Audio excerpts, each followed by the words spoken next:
everyone, my name is Megan and I'm the programming coordinator with the Heritage Alliance here in Jonesboro, and today we are inside of the Jonesboro Washington County History Museum. We've got a new exhibit coming up soon and we're really excited for people to visit when it's safe. But the reason that we're here today is we're going to participate in an activity called History Detectives, and I need your help to figure out what some of the artifacts in our collections are. So that's part of the job of curators and historians, is to work with materials from the past and to use them to interpret stories and to try to understand what the lives of people in the past were like, based on what objects they used and how they used them. So that's what we're going to be doing today. So follow me, we're going to go behind the scenes and we're going to get started with History Detectives.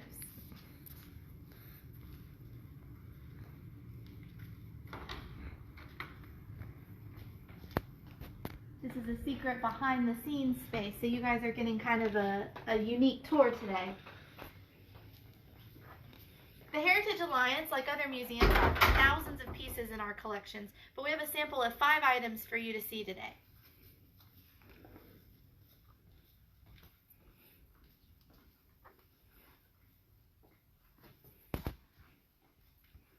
Welcome to our collection space.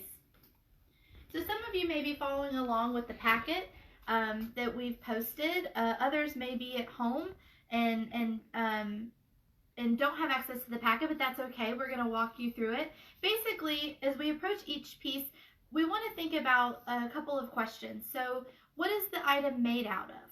What does it seem like it was used for? Are objects like it's still used today? Can we kind of use some context clues to figure out what it is? So try to keep all of these things in mind as we look at and view and interact with these pieces. So the first object that we're going to use and try to figure out is this one right here. And so this is what historians and curators do all the time in museums. We get pieces donated to us and we're not sure where they came from or who owned them. So we have to do our best to research and to figure it out. This piece actually was not given to us by a person, but I'll tell you that story in just a minute. So let's try to figure out what this is. If you want to comment on the Facebook feed with your guesses, please feel free to do so, and we'll let you know whether or not you are right. So this is made out of metal. It's kind of got 2 major parts. You can't call me with your guesses, you've got to post them. It's quite heavy. And we do see some intricate scroll work here, right? It's a little rusted out because it's older. And then there's a cavity where something appears to have been before. Probably attached to something with this back surface. So what could this be? What does this seem to be? Wonder what it is. All right. I think we've given you guys enough time to kind of guess. Joe, do you have any idea what this is? Well, Robin Boyd has guessed that it is some type of crank handle. Wow, that's a really good guess, Robin. Crank handle is a good one. We often also get door knocker, right? That's another common guess. This is actually a coffin handle. So this wasn't given to us by a person. This was actually found in the Rocky Hill Cemetery. A groundhog had actually dug it up and brought it to the surface as it was making its hole. So this was attached to a coffin originally, and as it decomposed, it became loose and is now a separate artifact, but this is one of the pieces we have in our collection. So sometimes stuff comes to you in unique ways or ends up in a museum collection in unique ways, and it's not always obvious what it is, but we use our context clues to figure it out. So coffin handle is the first piece. All right, so the second piece that we're going to look at is this right here. So I've got my 2 fingers in, there's a hinge obviously, there's a rounded bit, a solid bit here, and then a hoop that has an empty center. Makes this motion. Made out of metal, very, very light. A little bit of brass plating there.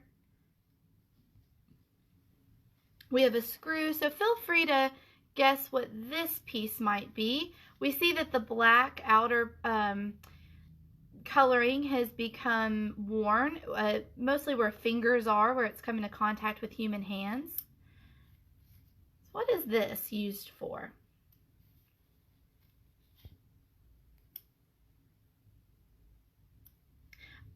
Some popular guesses that we get are to remove bullets. Some people think that it's a medical device, maybe from the Civil War. Other folks assume that it's a dental device. So these are great guesses, but this was actually used in the kitchen. So in the 1800s, wealthy individuals would eat pineapples. It was considered a dessert and a delicacy. And in order to remove the prickly parts that are on the outside of a pineapple, which used to be a lot sharper, folks would actually snip with this device. So it's a pineapple eye snipper. Well, now we just had a Robin Boyd also guessed food cutter. All right, Robin is on it. So it's interesting because this kind of speaks to how pieces are similar and different between the past and present. So we really, because the exteriors of pineapples aren't as sharp, and people kind of eat pineapple more frequently, and it's more accessible to folks of all different classes and backgrounds, we don't really use this kind of device today, but we use other devices shaped like it in the kitchen. So we often have to think about the periods that these pieces come from, right? So what was life like that would demand the creation of something like this? And it's clear that this would have been used by somebody with extra money to spare, right? This wouldn't necessarily have been a priority for the everyman to buy or the ordinary person to buy. So we're able to kind of tell a lot about the history of a piece by figuring out when was it made, who used it, and for what purpose. And so this is a good example of one of those unique items that we really don't use so much anymore. Okay, our next piece that we have is right here. So this is a metal box with a door, some hinges, so you can see the inside. We've got a metal detail on top, an embellishment. You want to look at the bottom. We've got a couple of holes here and then 4 legs to help it stand upright. There is a slot on the top, some texture, and then a scalloped edge. So all of these are decorative. And then on the front, we also have some detail, some scrolling, as well as an operational knob with some numbering around the edge. So what do you guys think that this is? What is this piece here? We have to be history detectives and try to figure out the answer. You can shut it and close it. There's a big screw at the top. Okay, Rhonda Bishop has guessed a bank. A bank, okay. It's a good guess, Rhonda. Robin Boyd, a safe or a piggy bank. Uh-huh. These are awesome guesses. Does anybody else have a guess? I think those are the two. Well, you guys are right. This actually is a piggy bank. Okay. Sky also chimed in with a coin sorter. A coin sorter. Okay. Wow. So it's kind of a combination of all of those things, right? There isn't an area. Coin sorters are very similar to this in that there are kind of columns in the middle for different types of coins to go into. This is an open area, but the opening at the top, the slot on the top, is kind of the biggest clue to what this is, right? So this is a piggy bank, a safe, a coin safe, and it was basically used in order to help folks save their coins. These are really common for children. They help to promote the idea of savings and financial responsibility amongst kids. A lot of people still have piggy banks today, although they're in different shapes than this. So kind of neat to see something used in the past that we still use today, but in a different form, right? Okay, so the next piece that we're going to look at is this right here. So this is made of wood. It has kind of 2 major elements. The first is this rounded wooden circle, and then the second element is this handle that has a knob, and it's attached to this lower part, the lower circle that has the design on it. There's a hollow space that's actually above and inside of the bowl here. This moves up and down, right? So it makes this motion. The design, I'm not sure what you guys think, but for me, this looks like a piece of grain. It's got kind of a food connotation, so we can assume that that's probably what it's used for. Any guesses on what this is? History detectives have to put on their thinking caps. So it moves. Okay, so a couple of guesses. A butter mold or a cookie mold. Okay. Great guesses. Reminds you of cookies, doesn't it? Yeah, so this actually is a butter stamp, right? So in years prior, folks would make homemade butter, and it would come out in clumps, right? It's not like the nice, clean sticks that you see in the grocery store today. You'd make your own butter in these chunks and clumps. And in order to identify your butter, like if you wanted to sell it at a market, you'd put a particular stamp on it. So this stamp is a piece of wheat or grain, which is related to bread. So the idea of bread and butter going together, right? So you would put your butter underneath, and then you would stamp it with your design. If you weren't selling it, you may stamp it to have at the table just for aesthetic purposes, just so it looks nice, right, for display. So most folks today don't stamp their butter, even if they do try to make some at home. But there are different brands that we recognize of butter. So the idea of design and of labeling and kind of a form of advertisement and decoration, this is something that we are familiar with today. But a really unique piece in the kitchen. All right, so the last piece that we need our history detectives to tackle is this unique piece right here. So this looks to be a form of horn or bone. It's a natural material, but it's been altered because, as you can see, we've got a wooden piece that's been carved to go into the bottom here, which is actually removable. We're going to be very careful. We also have a metallic staple that's here, and then a metallic lid with a screw and with small nails in the side, right? So this thing has clearly been altered. This doesn't really look like something we use a whole lot of today, but do we have any guesses of what this is?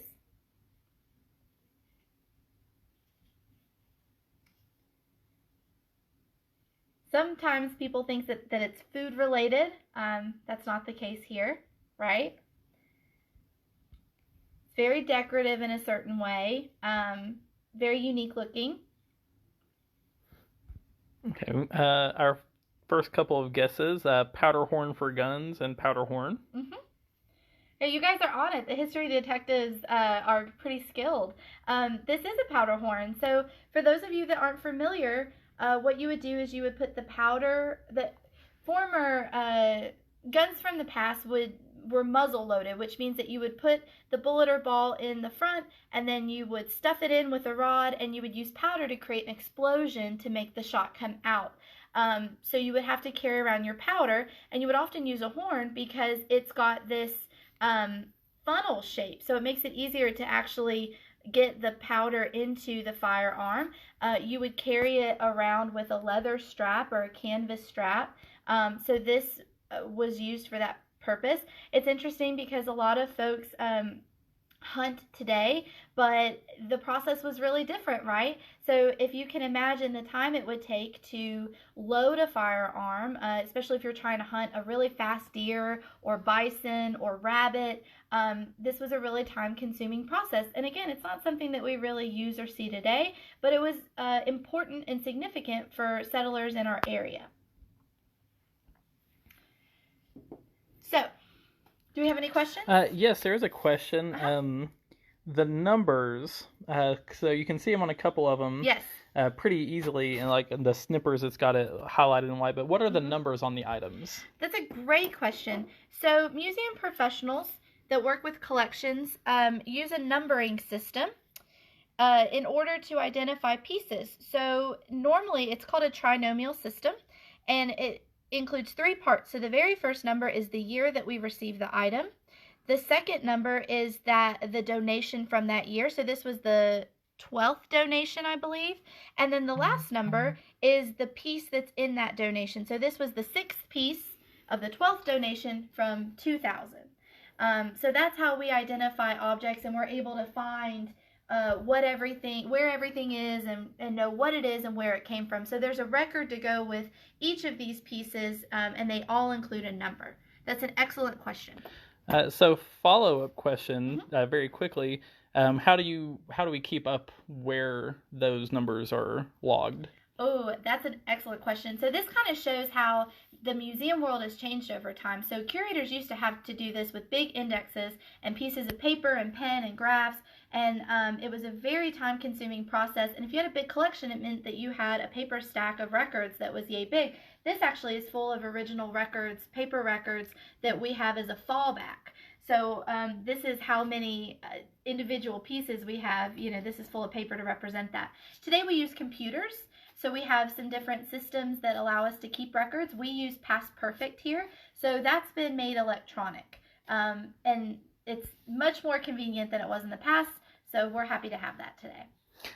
So another question, why are you wearing the gloves? Also a really great question. So a lot of people don't realize, because we have old things around our house a lot, like in the attic and in the closet and in the basement, and we think of them as being objects, kind of like newer objects that we can just touch and interact with. But with certain historic objects, people have oils in dirt and other things in their hands that actually can break down the surfaces and affect the pieces. So for instance, if you touch something a lot over time, the oils may affect the sheen or may leave marks on the wood. It may cause a breakdown in the chemicals that are on the surface. So when you interact with pieces that you think are really historically important and you don't want to harm or do damage to, you should wear latex gloves or cotton gloves. And you can do this at home if you've got some really unique stuff at home that you want to keep in good shape. You want to store it like you would a museum piece, and you want to treat it carefully. Does every item get affected the same way? No, not at all. So this is part of the curators / collection manager's job to kind of understand how the materiality of stuff is affected by the chemicals. So it's half science, half art in a way. But for instance, we have a great variety here of different materials. So the wood is going to absorb the oils much more readily and be affected by the dirt. The bone a little less so, although it's a natural material. So any natural material is going to be really susceptible. Paper especially is another big one. With paper materials, you want to be really careful.